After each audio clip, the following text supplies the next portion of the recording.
오늘 여러분과 함께 다시 복음 앞에라고 하는 제목으로 함께 하나님의 말씀을 나누려고 합니다. 말씀을 통하여서 우리 성령님께서 각자에게 들려주시는 그 주님의 음성을 듣는 시간이 될 수 있기를 바랍니다. 여러분, 제가 말씀을 전하기에 앞서 여러분에게 한번 꼭 말씀을 드리고 싶은 것은, 제가 만약 마지막 설교를 하고 주님께서 천국으로 부르신다고 하면은 제가 이 설교를 하고 주님께 가겠습니다라고 하는 마음으로 제가 한 주간 설교를 준비했습니다. 여러분, 오늘 이 말씀을 제대로 듣고 제대로 이해하시고 그리고 제대로 믿는 사람들은 구원받습니다.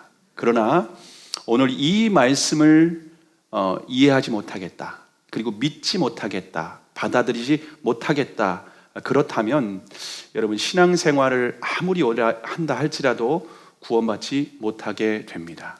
그만큼 오늘 준비한 설교가 우리의 영원한 생명이 걸려있는 문제이기 때문에 오늘 이 시간 여러분이 말씀을 듣는 일에 내가 정말 목숨을 걸고 듣는다라고 하는 마음으로 꼭 들어주시기를 바랍니다. 그리고 오늘 설교는 유튜브에 올라갈 텐데, 유튜브에 있는 설교를 또한 여러분들이 이해 안 되시면은 반복해서 꼭 들어보시기를 바랍니다. 제가 어떤 목사님 교회 청년들이 100번, 한 편 설교를 100번 듣기를 운동을 했다는데, 여러분 그러한 심정으로 들어주시면 여러분의 영혼에 또 구원에 있어서 진리를 아는데 명확하게 여러분의 진리가 새겨지게 될 줄로 믿습니다.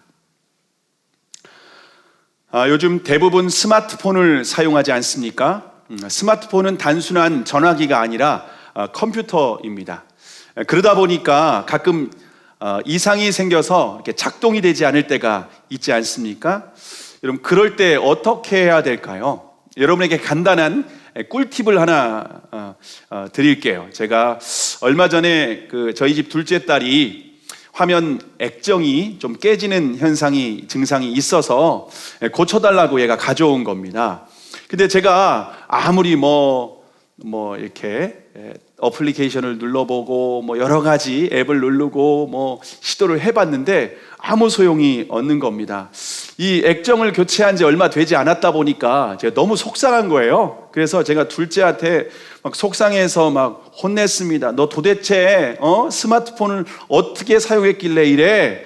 스마트폰은 컴퓨터와 같기 때문에 조심해서 다뤄야 돼. 너 도대체 얼마나 떨어뜨린 거야? 솔직히 말해. 이러면서 제가 윽박질렀습니다. 그랬더니 얘가 나 안 떨어뜨렸는데 몇 번 그냥 떨어뜨리긴 했었지만 오늘은 떨어뜨리지도 않았고 그렇게까지 심하게 다루지 않았는데 왜 자꾸 그러냐는 겁니다. 그래서 제가 또 한마디 했죠. 아무것도 안 했는데 기계가 이렇게 될 리가 없어. 기계는 거짓말 안 해. 정직해. 제가 이렇게 윽박질렀습니다.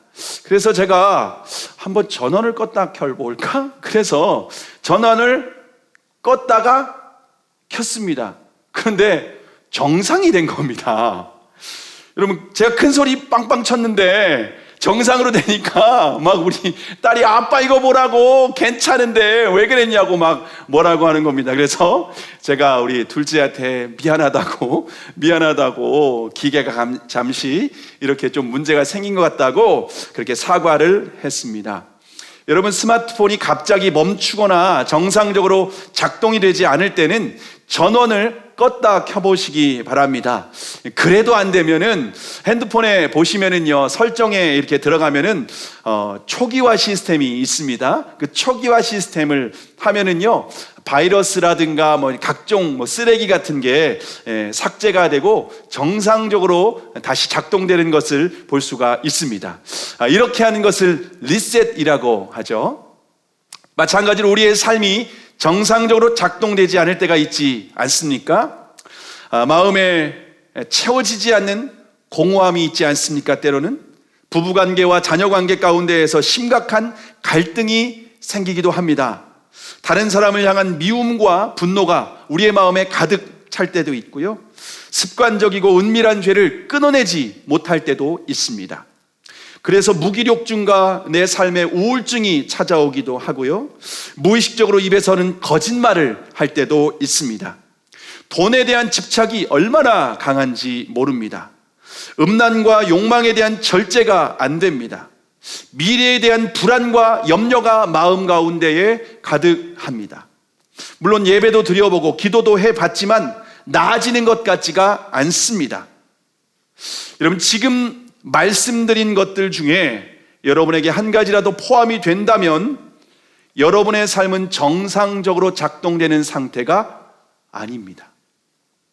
이상이 있다라고 하는 신호입니다. 우리의 삶에 문제가 있다라고 하는 사인이라고 하는 것입니다. 그러면 어떻게 우리의 삶을 다시 리셋할 수 있을까요? 어떻게 우리의 삶을 다시 새롭게 시작할 수 있을까요? 오늘 본문 1절의 말씀, 1절을 함께 읽겠습니다. 시작. 형제들아, 내가 너희에게 전한 복음을 너희로 알게 하노니 이는 너희가 받은 것이요 또 그 가운데서 선 것이라. 바울은 고린도 교회 성도들에게 복음을 전하고 있습니다. 그런데 고린도 교회 성도들이 복음을 모르기 때문에 전한 것은 아닙니다. 왜냐하면 오늘 보면 1절에 보시면 형제들아 내가 너희에게 전한 복음을 너희로 알게 하노니 라고 말씀을 하고 있습니다. 고린도 교회 성도들은 이미 복음을 받아들일 뿐만 아니라 그 가운데 서 있다라고까지 말씀하고 있습니다. 자, 그럼에도 불구하고 바울이 성도들에게 다시 복음을 전하고 있습니다. 왜냐하면 고린도 교회 성도들에게 심각한 문제가 드러나고 있기 때문입니다. 자, 그래서 바울은 다시 복음 앞에 서서 우리가 무엇을 붙들고 있는지 그리고 어디에 서 있는지 점검해 봐야 된다라고 하는 것입니다. 복음 앞에서 자신을 비춰보지 않으면 자신도 모르는 사이에 한순간에 우리의 삶과 인생 전체가 무너져 내릴 수 있다는 겁니다. 몇 년 전 캐나다에 있었던 실화인데요. 어떤 젊은이가 어려서부터 가난한 환경에서 학대를 받으며 자랐습니다. 그럼에도 불구하고 열심히 노력해서 성공을 하게 됩니다. 결혼도 하고 또 귀여운 아들까지 낳게 되었습니다. 그리고 인생의 꿈이었던 최고급 스포츠카도 구입할 수 있었습니다. 매일 차고에 있는 자동차를 닦고 조이고 또 꾸미고 하는 그런 행복한 삶을 살고 있었습니다. 그런데 어느 날 차고에서 공구로 이 자동차의 어떤 볼트를 조이고 있는데 한쪽 구석에서 이상한 소리가 들리는 겁니다. 그래서 돌아봤더니 5살밖에 안 된 아들이 천진난만한 표정으로 못을 들어가지고서 스포츠카에 낙서를 하고 있는 광경을 목격한 겁니다. 그 순간 이 아버지가 이성을 잃고 손에 있던 공구로 아들의 손을 가차없이 내리쳤습니다. 결국 아들은 응급실로 실려갔고 수술을 했으나 한 손을 절단하게 되었습니다. 수술이 끝난 후에 마취가 깨어난 아들은 아버지를 보자마자 붕대로 감긴 손을 막 비비면서 아빠 다시는 안 그럴게요. 용서해 주세요. 아빠 다시는 안 그럴게요. 용서해 주세요. 그러는 겁니다. 아버지가 도대체 내가 무엇을 위해서 사는 건지 너무 큰 충격에 빠진 채로 집으로 돌아왔습니다. 그런데 자신의 자동차 옆에서 권총으로 자살을 했습니다. 왜일까요? 아들이 자동차에 남긴 낙서를 봤는데 이렇게 적혀 있었습니다. I love you, Daddy. 아빠 사랑해요. 5살짜리 아들은 아빠가 너무 좋으니까 아빠가 좋아하는 자동차에 아빠 사랑해요라고 하는 말을 남겼는데 이 사람은 너무 화가 나가지고서 그 아들을 그렇게 했다가 자신이 인생 전체가 무너진 것 같은 것을 경험하고 스스로 극단적인 선택을 하게 된 겁니다. 여러분의 인생은 무엇을 추구하며 달려가고 계십니까? 여러분은 지금 어디에 서 있습니까? 여러분이 붙들고 있는 것은 무엇입니까? 만약 복음이 아닌 다른 것을 붙들고 있다면 엄청난 대가를 치르게 될 것입니다. 자신의 인생뿐만 아니라 사랑하는 가족들에게도 끔찍한 고통을 안겨주게 될 것입니다. 그러나 복음의 반석 위에 세운 인생은 어떠한 고난이 찾아와도 결코 무너지지 않습니다.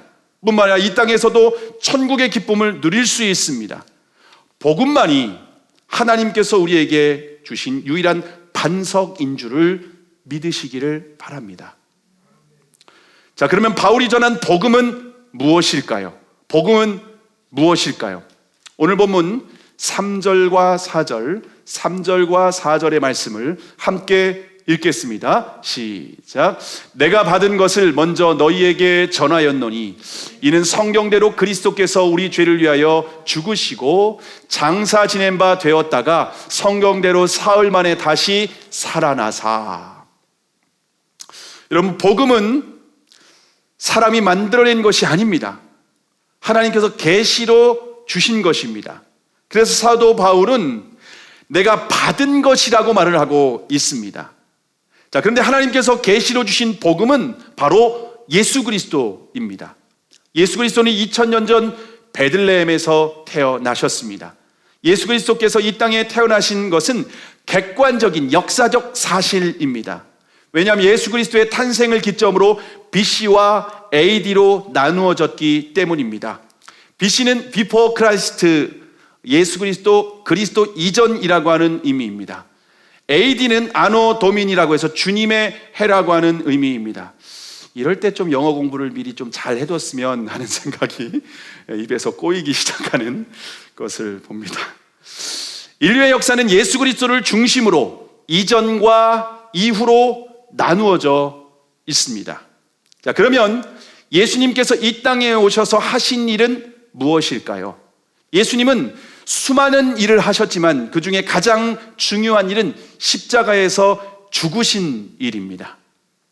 예수 그리스도께서 십자가에서 죽으신 사건은 역사적 사실입니다. 왜냐하면 십자가는 공개적으로 처형하는 방식이었습니다. 예수님께서 십자가에서 죽으셨을 때는 또한 유대인의 최대 명절이었던 유월절이었습니다. 유대인들은 유월절, 이런 명절이 되면은요, 전 세계 각지에 흩어져 있었던 유대인들이 절기를 지키기 위해서, 유월절 절기를 지키기 위해서 예루살렘으로 올라옵니다. 그때 학자들의 추정하기로는 예루살렘에 모인 사람들의, 유대인의 숫자가 20만 명으로 추정하고 있습니다. 결국 예수님은 수많은 사람들이 지켜보는 가운데 골고다 언덕에서 공개 처형을 당하고 십자가에서 죽으셨습니다. 자, 그러면 왜 예수님은 십자가에서 죽으셨을까요? 오늘 본문에 보면은 우리의 죄를 위하여 죽으시라고 말씀하고 있습니다. 예수님은 죄가 없는 분이셨습니다. 그런데 예수님은 우리의 죄 때문에, 우리의 죄값을 치르기 위해서, 우리의 죄를 대속하시기 위해서 십자가에 죽으셨습니다. 예수님이 죽으신 후에는 무덤에 장사되셨습니다. 장례식을 치렀다라고 하는 말은 단순한 기절이 아니라 실제 죽으셨다라고 하는 것을 성경이 확증해 주고 있습니다. 자, 그런데 이스라엘의 장례식은 우리나라처럼 시신을 땅에 묻거나 화장하는 그러한 문화가 아닙니다. 동굴을 팝니다. 동굴을 파고 그 안에 죽은 시신을 안치시킵니다. 그리고 나서 큰 돌로 무덤의 입구를 막습니다.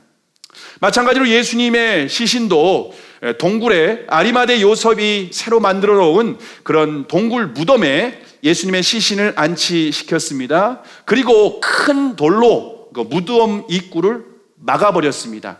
로마 군병들은 예수님이 평소에 죽으셨다가 부활하신다라고 하는 말을 늘 들어왔기 때문에 제자들은 믿지 않았지만 군병들은 혹시나 부활할지도 몰라 라고 하는 마음에서 돌문 입구를, 그리고 누가 시신을 훔쳐가지 못하도록 철저히 지켰습니다. 그런데 놀라운 사실은 예수 그리스도께서 사흘 만에 다시 죽음을 이기시고 부활하신 줄을 믿으시기를 바랍니다. 복음의 핵심은 예수 그리스도의 십자가와 부활입니다. 자, 그런데 예수님의 죽음은, 그리고 부활은 결코 우발적인 사건이 아니었습니다. 예수님의 죽음과 부활은 모두 성경대로 이루어진 사건입니다. 여기에서 말하는 성경은 구약 성경을 말합니다. 그러면 구약 성경의 메시아의 삶과 죽음 그리고 부활에 대한 약속이 얼마나 있을까요? 전도 폭발을 연구하고 만드신 제임스 케네디 목사님이 구약 성경에서 메시아의 예언을 456가지를 찾아내셨습니다. 자, 그런데 놀라운 것은 456가지의 약속을 모두 예수 그리스도께서 성취하셨습니다. 여러분, 한두 가지라면 우리가 우연의 일치라고 생각할 수가 있죠. 그런데 456가지의 약속을 예수 그리스도께서 하나도 빠짐이 없이 다 성취하셨다면, 물론 예수님이 이 땅에 다시 오시는 약속, 재림의 약속에 대한 부분은 아직 남아 있습니다. 여러분, 한두 가지가 아니라 이렇게 모든 약속들이 성취된 것을 보면 예수님께서 하나님이 보내신 유일한 메시아라는 것을 확증해 주는 줄로 믿습니다. 자, 그러면 예수님께서 부활을, 십자가는 누구나 죽을 수 있는 거니까 믿을 수 있는데, 예수님의 부활을 믿을 수 있는 객관적인 증거가 있습니까? 오늘 본문 5절과 6절의 말씀, 5절과 6절의 말씀을 함께 읽겠습니다. 시작. 게바에게 보이시고 후에 12 제자에게와 그 후에 500여 형제에게 일시에 보이셨나니 그 중에 지금까지 태반이나 살아있고 어떤 이는 잠들었으며. 자, 객관적인 증거로 예수님의 부활을 목격한 증인들을 소개하고 있습니다. 부활의 증인으로 먼저 예수님의 수제자였던 게바, 베드로를 먼저 소개하는데요. 베드로는 예수님께서 잡히셨을 때에 주님을 모른다고 3번씩이나 부인하고 도망갔던 제자였습니다. 다른 제자들 역시 예수님을 모른다고 다 도망을 갔습니다. 자, 그런데 제자들이 부활의 주님을 만난 후에는 그렇게 비겁하게 도망갔던 사람들이 불과 며칠 만에 예수님의 부활을 증거하는 증인이 되었습니다. 자신을 잡아갈까봐 두려워서 도망갔던 사람들에게 이제는 담대하게 부활을 증거하는 증인의 삶을 살게 됩니다. 자, 그런데 놀라운 사실은요, 이 제자들이 모두 다 예수님의 부활을 증거하다가 다 순교를 당했습니다. 물론 요한계시록을 기록한 사도 요한만 마지막에 요한계시록을 기록하고 죽었습니다.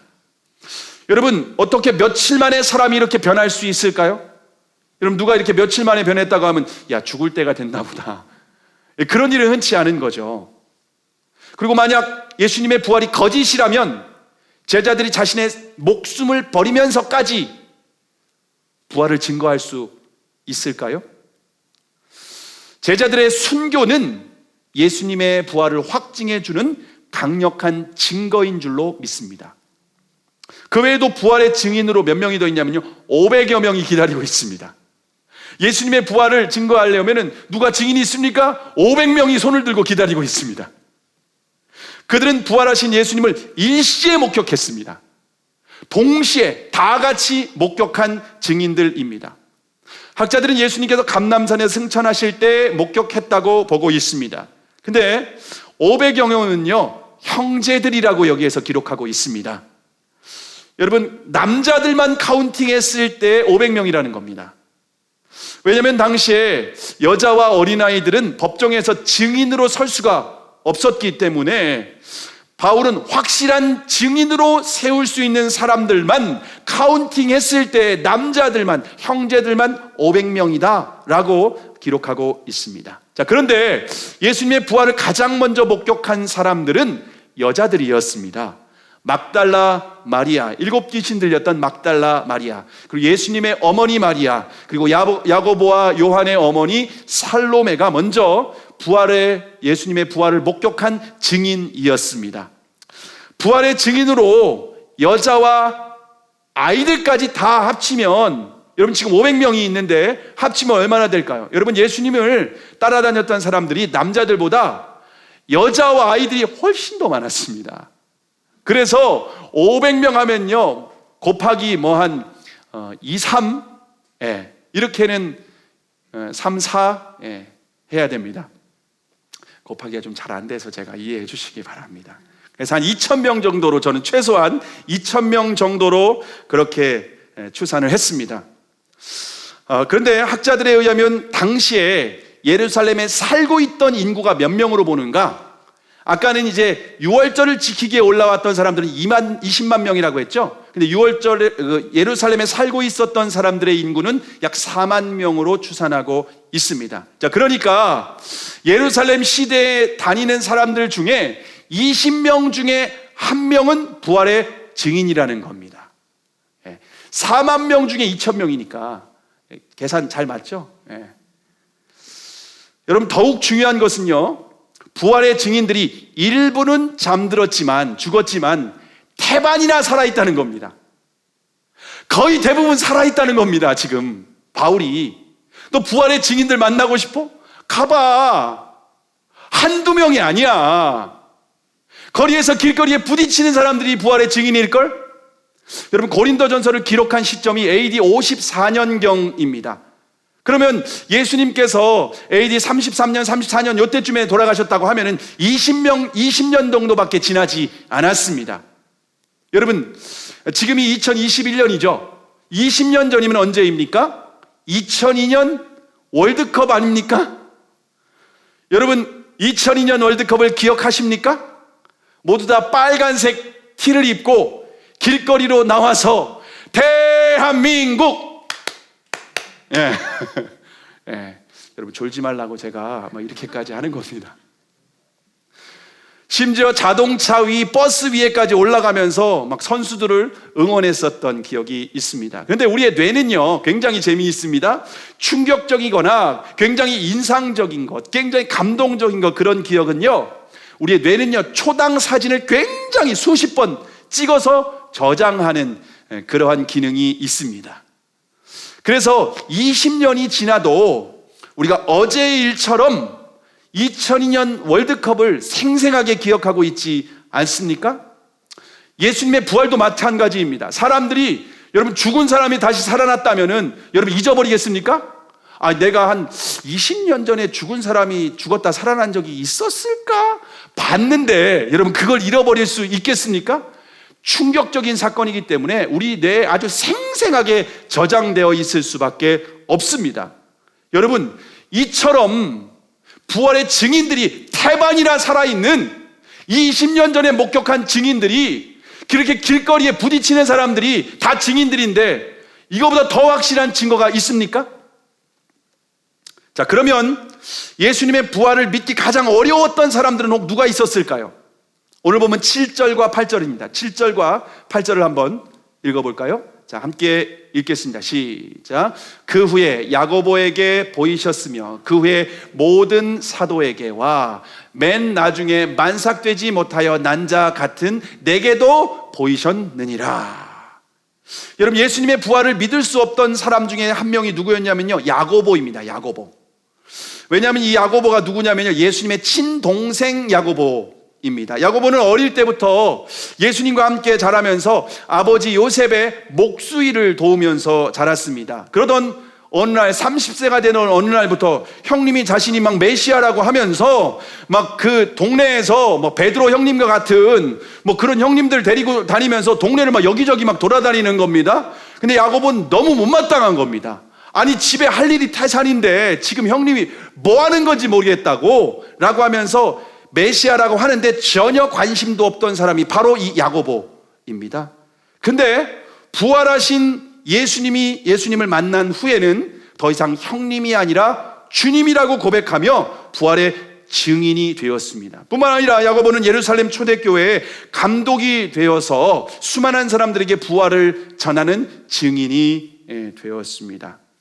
여러분, 제가 그 전에 온누리교회 하용조 목사님이 연예인교회, 지금은 예능교회라고 하는 교회를 개척해서 연예인들을 대상으로 예배를 드리고 성경 공부를 했던 교회가 있습니다. 그런데 그 교회에서 이렇게 하용조 목사님이 연예인들을 대상으로 이렇게 성경 공부를 하는데 이제 마태복음 1장에 동정녀로 이제 몸에서 나신 예수님의 이 말씀을 같이 성경 공부를 하고 있었답니다. 그런데 어떤 젊은 연예인 한 명이 계속 어떻게 동정녀가 낳을 수 있냐고, 어떻게 처녀가 아이를 낳을 수 있냐고 하면서 막 진도가 안 나가는 겁니다. 막 계속해서. 그래서 하영조 목사님이 계속 설명을 해줬답니다.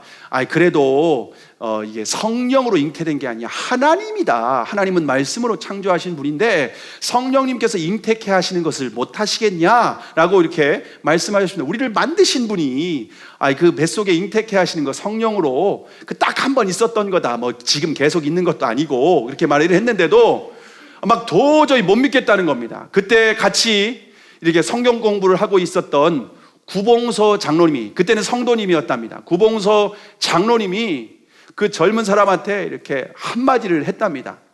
야, 이 사람아, 지 남편이 믿는다고 하는데 왜 네가 난리야? 여러분, 야고보는요 예수님의 동생인데 믿겠답니다. 근데 왜 안 믿겠다고 난리냐는 겁니다. 지금 사도 바울이 그런 의미로 기록했다는 겁니다. 야고보보다 예수님의 부활을 더 믿을 수 없던 사람이 바로 바울입니다. 왜냐하면 바울은 예수 믿는 사람들을 예수님이 이단이라고 생각하고 예수 믿는 사람들을 잡아가두는 일을 자신의 인생의 사명으로 생각했던 사람이기 때문입니다. 심지어 스데반을 돌로 쳐 죽일 때에는요 그 일에 앞장섰던 사람이, 책임졌던 사람이 바로 바울입니다. 심지어 바울은요 이스라엘뿐만 아니라 외국까지, 시리아까지 예수님을 믿는 사람들을 잡아 죽이기 위해서, 잡아 가두기 위해서 가는 길에 다메섹에서 예수님을 만나게 됩니다. 부활의 주님이 정오의 빛보다 더 밝은 빛으로 바울에게 찾아오셨습니다. 그 다메섹에서 바울이 예수님을 만난 후에 완전히 바뀌게 되었습니다. 예수 믿는 사람을 잡아 죽이고 가두는 일을 하다가 이제는 예수님을 증거하는 부활의 증인이 된 줄을 믿으시기를 바랍니다. 여러분, 그래서 사도 바울이 이 글을 기록하는 내가 바로 증인이야, 내가 증인인데 확실하다, 예수님 부활 확실한 거야, 그렇게 말을 하고 있습니다. 여러분, 얼마나 더 많은 증인들이 필요합니까? 예수님의 십자가와 부활은 신화나 소설 속에 나오는 허구가 결코 아닙니다. 인류 역사의 한 복판에서 보여주신 역사적 사실입니다. 십자가와 부활은 역사적 사실이며 객관적으로 검증될 수 있는 그 당시에 확실한 증거가 있기 때문에 그 근거에서 우리에게 믿으라고 하는 말씀을 성경 우리에게 제시하고 있습니다.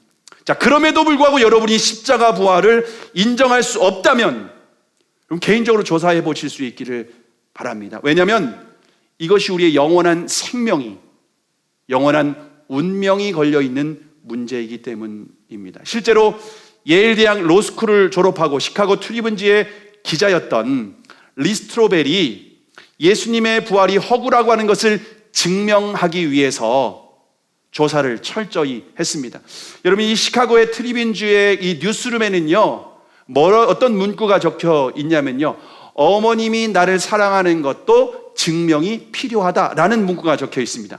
이 사람들은요 그 어떤 것도 그냥 믿지 않는 사람들입니다. 철저히 확인하고 증명된 사실만 믿는 사람입니다. 자, 그래서 이 리스토로벨이 예수님의 부활이 허구라고 하는 것을 증명하기 위해서 철저히 조사하고 연구하고 그렇게 찾아다녔습니다. 물론 성경은 제외시켰습니다. 그렇게 철저히 조사한 결과 리스토로벨은 예수는 역사다라는 책을 출간해서 전 세계에 1400만 부 이상 판매되었습니다. 뿐만 아니라 리스트로벨의 일대기를 다룬 예수는 역사다라고 하는 영화가 개봉되기도 했습니다. 여러분, 연구해 볼 자신이 없으면 이 영화라도 한번 보시기 바랍니다. 리스트로벨은 지금 목사가 되었습니다. 그리고 예수님의 십자가와 부활을 증거하는 증인으로 살아가고 있습니다. 예수님의 십자가와 부활은 역사적 사실이기 때문에 우리가 믿을 수 있는 확실한 진리인 줄을 믿으시기를 바랍니다. 자, 그러면 어떤 사람이 구원받을 수 있을까요? 어떤 사람에게 복음의 능력이 나타날까요? 오늘 본문 2절의 말씀입니다. 2절의 말씀, 굉장히 중요한 부분입니다. 2절의 말씀을 우리가 함께 읽겠습니다. 시작. 너희가 만일 나의 전한 그 말을 굳게 지키고 헛되이 믿지 아니하였으면 이로 말미암아 구원을 얻으리라. 여러분, 바울이 전한 복음을 지금 바울이 3절과 4절에서 복음을 얘기했고 또 5절부터 8절까지 증인까지 제시를 했습니다. 근데 이 복음을 헛되이 믿지 않으면 구원을 얻게 됩니다. 예수 그리스도의 십자가와 부활을 믿고 말씀에 순종하는 사람에게는 복음의 능력을 경험할 수 있습니다. 근데 아무리 모태신앙으로 태어나고 신앙생활을 수십 년 하고 심지어 직분까지 받았다고 할지라도 이 복음을 헛되이 믿으면 어떻게 될까요? 굳게 지키지 않으면 어떻게 될까요? 구원받을 수 있을까요? 성경은 어디에도 구원받는다라고 하는 약속을 한 적이 없습니다. 구원받을 수도 없고 복음의 능력을 경험할 수도 없고 하나님 나라를 볼 수도 없고 들어갈 수도 없습니다. 근데 안타깝게도 한국교회 성도들 바라볼 때 이 말씀을 굳게 지키며 살아가는 성도들 찾아보기가 너무 어렵습니다. 그걸 어떻게 알 수 있을까요? 삶은 보면 알 수 있습니다. 굳게 지키는지 헛되이 미치지 않는지는 삶에서 드러나는 열매를 보면 무조건 알 수가 있습니다. 여러분, 지금 마당에 벚꽃이 피었죠. 벚꽃이 피었기 때문에 저기에서는요 나중에 벚꽃 열매가 맺힙니다. 벚나무 열매가 맺힙니다. 그러면 벚나무인 거죠. 열매로서 나무를 확증할 수 있다는 겁니다. 우리의 종교생활, 신앙생활로 확증할 수 있는 게 아니라 우리의 삶으로 확인할 수밖에 없다라고 하는 것입니다. 여러분, 그러면 우리가 헛되이 믿지 않는 것은 어떤 의미일까요? 1859년 6월 30일에 찰스 블론디는 나이아가라 폭포에 로프를 설치하고 안전장치 하나 없이 홀로 건너갔습니다. 그러자 수많은 사람들이 박수를 치며 환호성을 질렀습니다. 열광하는 관중들에게 보답이라도 하듯이 블론디는 뒤로 건너기도 했고요, 안대를 하고 건너기도 했고 심지어 자전거를 타고 건너기도 했습니다. 자, 그런데 고개가 끝날 때쯤에 블론디는 관중을 향해서 이렇게 외쳤습니다. 여러분, 내가 사람을 등에 업고 이 폭포에서 건널 수 있다고 믿으십니까? 관중들이 막 한 목소리로 열광하면서 외쳤습니다. 예, 믿습니다. 당신은 충분히 할 수 있습니다. 당신은 사람을 등에 업고 건너갈 수 있습니다. 자신을 믿는다고 열광하는 관중들에게 블론디는 제안했습니다. 그러면 여러분 중에 내 등에 업혀갈 사람이 있으면은 앞으로 나와주시기 바랍니다. 방금 전까지만 해도 막 열광했었던 사람들이었거든요. 근데 관중들이 모두 다 침묵을 하는 겁니다. 그리고 블론딘과 눈을 맞추지 않기 위해서 서로 막 다 고개 숙이고 딴 데를 바라보고 있는 겁니다. 그때 블론딘이 한 사람을 향해서 말했습니다. 당신은 저를 믿습니까? 그는 주저없이 예, 믿습니다. 그리고 그 남자는 블론딘의 등에 엎였습니다. 모든 사람들이 숨죽여 지켜보는 가운데에 블론딘은 그 사람을 등에 업고 나이아가라 폭포를 반대편으로 건너는데 성공을 했습니다. 블론딘의 등에 업힌 사람은 매니저였던 할리 코드였습니다. 여러분, 우리가 복음을 헛되이 믿지 않는 것은 예수님의 등에 업히는 것을 의미합니다. 예수님 우리가 믿고 따라갈 수 있도록 복음서에 보면 수많은 기적과 능력을 행하셨습니다. 예수님께서 전능하신 분이라고 하는 가장 확실한 증거는 십자가와 부활입니다. 예수님은 우리의 죄를 위해서 십자가에 죽으셨지만 죄와 사망 권세를 깨뜨리고 죽음에서 다시 부활하셨습니다. 예수님 부활을 통해서 하늘과 땅의 모든 권세를 가지신 만왕의 왕이라고 하는 것을 온 천하에 선포하셨습니다. 뿐만 아니라 예수님은 지금 하나님 보좌 우편에서 천지 만물을 통치하고 다스리시는 만왕의 왕이시며 만주의 주라고 하는 것을 성경 우리에게 아주 분명하게 증거하고 있습니다. 그런데 우리는 입술로는 예수님을 믿는다고 하지만 실제 예수님에게 우리의 삶을 맡기지 않습니다. 예수님께 맡기지 않는 삶은 헛되이 믿는 것이라는 것입니다. 근데 안타깝게도 죄송스럽게도 저는 목회자였지만 예수님의 등에 제 삶을 온전히 다 맡기지는 못하며 살았었습니다. 주님께 나의 모든 것을 맡기지는 못했습니다. 그런 저에게 주님께서 교회 개척의 사명을 주셨습니다. 제가 주님의 명령에 순종하려면 안정된 사역지와 그리고 가정 자녀들의 어떤 교육 그리고 미래까지도 다 포기해야 되는 그러한 상황이었습니다. 마치 블론딘의 등에 업혀서 외줄타기를 해야 될 것 같은 너무나도 위험한 그러한 상황같이 저에게 느껴졌습니다. 주님의 부르심을 받았을 때 그래서 불안해서 잠을 이루지 못했습니다. 그때 제가 가진 믿음이 헛된 믿음이라고 하는 것을 주님은 깨닫게 해 주셨습니다. 저는 주님께서 영원한 생명을 주실 뿐만 아니라 보이지 않는 영원한 천국까지도 예비하신 것을 믿는다고 했고 그렇게 설교까지 전했습니다. 그런데 교회 개척의 현실 앞에서는 작은 문제 앞에서도 불안하고 작은 문제 앞에서도 두려워서 잠 못 이루는 저의 모습을 보게 되었습니다. 그럼에도 불구하고 저는 예수님을 믿고 등에 업히고 개척에 순종했습니다. 저는 개척에 순종한 후에 비로소 알게 되었습니다. 예수님이 어떤 분이신지, 예수님은 정말 하늘과 땅의 모든 권세를 가지신 만왕의 왕이시며 만주의 주라고 하는 것을 저는 저의 삶을 통해서 사역을 통해서 주님은 저에게 확증시켜 주셨습니다. 저희 교회 개척한 지 2년밖에 안 된 교회, 이곳에 들어온 지 2년도 안 됐습니다.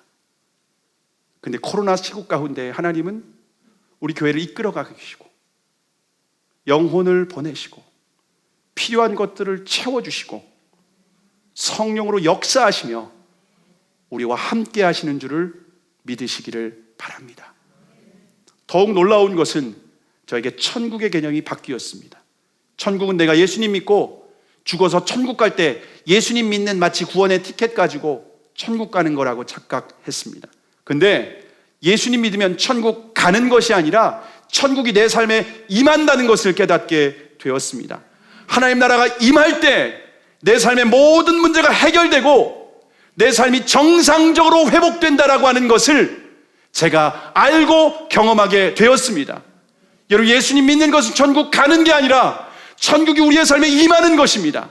우리의 삶에 불안하고 우리의 삶에 문제가 가득하고 우리의 삶에 마음에 평안이 없고 우리의 삶에 죄를 끊어내지 못하고 우리의 삶에 세상 사람들과 같이 살아가는 그런 우리의 삶이 하나님 나라가 임할 때 우리의 삶이 정상으로 회복될 뿐만 아니라 새롭게 시작할 수 있다고 주님 우리에게 아주 분명하게 말씀을 하고 있습니다.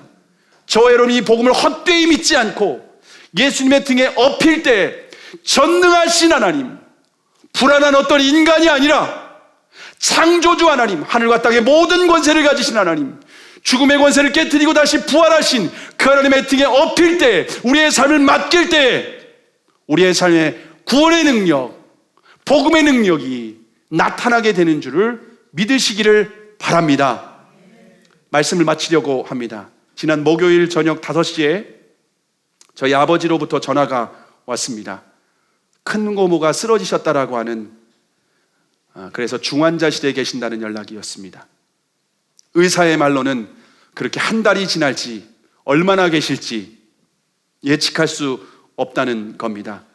고모는 매일 고난주간 새벽 예배에 나가셔서 그렇게 기도하고 계셨는데 월요일 저녁과 화요일 새벽 그 사이에 아마도 쓰러지신 것 같습니다.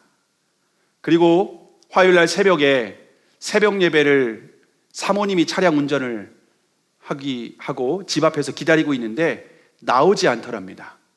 그래서 혹시 오늘은 깜빡 조셨나 보다 라고 생각하고 예배 시간도 급하고 해서 교회 가셔서 새벽 예배를 드리셨습니다. 그런데 새벽 예배를 마치고 난 후에 뭔가 좀 이상해서 전화를 했답니다. 그래서 전화를 받지도 않는 겁니다. 그래서 집으로 찾아와 보셨답니다. 그런데 쓰러져 계셨던 겁니다.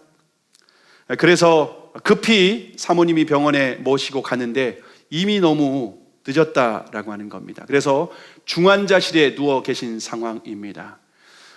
물론 화요일 날 수요일까지는 이렇게 자녀들하고 간단한 의사소통은 하시고 계셨답니다. 근데 아버님이 목요일 날 중환자실에 가서 면회를 했는데 코로나 때문에 하루에 딱 한 명밖에 못 들어간답니다. 그래서 아버지가 들어가겠다고 말씀을 드리고 들어가서 기도했답니다. 하나님, 우리 누님이 주님 원하시면 고쳐주셔서 일으켜 주시지만 그렇지 않으면 천국으로 데려가 주세요 라고 기도하고 나오셨답니다. 그리고 저한테 중보기도 해달라고 전화를 하셨습니다. 그래서 퇴근하자마자 제가 아내와 함께 중보기도를 했습니다. 기도하기 전에 제 마음 가운데 조급한 마음이 있었습니다. 왜냐하면은 재작년 6월 16일 날 창립 예배를 드린 그 다음 날 창립 예배를 드리고 저희 집에서 주무시고 16일 날 주일 예배를 우리 교회에서 같이 드렸던 분이십니다. 근데 그때 오셨을 때 제가 복음을 제대로 믿는지 한번 구원 점검을 했었습니다. 근데 고모 예수님 잘 믿으세요? 왜 예수님 믿는 거예요? 이렇게 좀 물어봤더니 아유, 우리 자식들 잘 되라고 믿는 거지. 이렇게 자식 사랑하는 마음이 너무 크니까 자식들을 마치 치성을 드리듯 자식들을 위해서 기도하면 뭔가 자식들이 복받지 않겠냐라는 마음이 있었던 겁니다. 아내와 저는 그때 고모가 생각했던 말이 생각이 난 겁니다. 혹시나 그런 상태로 1년 지금 6개월 이상이 지났는데 그러한 믿음으로 오면은 여러분 오늘 본문에 근거한 그 믿음과 구원이라고 하면은 과연 구원받을 수 있을까요? 그래서 마음이 조급한 마음이 있었습니다.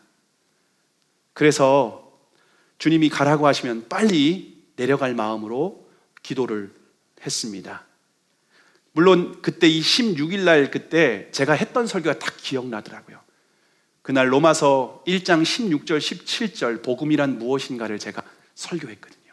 그리고 그날 예수님의 복음을 전하고 영접 기도까지 하는 시간을 가졌던 기억이 났습니다.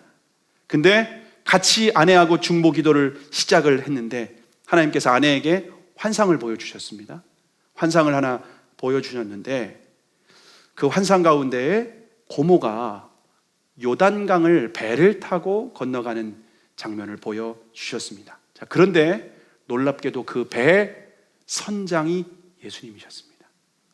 그리고 그 핸들을 붙들고 예수님이 붙들고 가시고 고모는 그 옆에 앉아 계신 그런 환상을 보여주셨습니다. 그리고 고모와 예수님이 대화를 나누시는 장면까지 보여주셨습니다. 그리고 주님께서는 오늘 밤 천국에 도착하실 거라고 하는 음성까지 들려주셨습니다. 그리고 그날 저녁 10시경 고모가 소천을 받으셨습니다. 저희 고모님은 지금 주님과 함께 천국에 안식하고 계시는 줄로 믿습니다. 부활하신 주님과 천국에서 영원한 안식을 누리고 계십니다. 성령님이 언제 역사하셨는지 저는 잘 모르겠습니다. 복음을 어떻게 고모가 듣고 예수님을 믿으셨는지 저는 정확하게 모르겠습니다. 그러나 하나님의 은혜로 고모님도 예수님이 삶의 주인 되어서 핸들을 주님께 맡겨서 구원받았다는 것을 하나님이 깨닫게 해주셨습니다.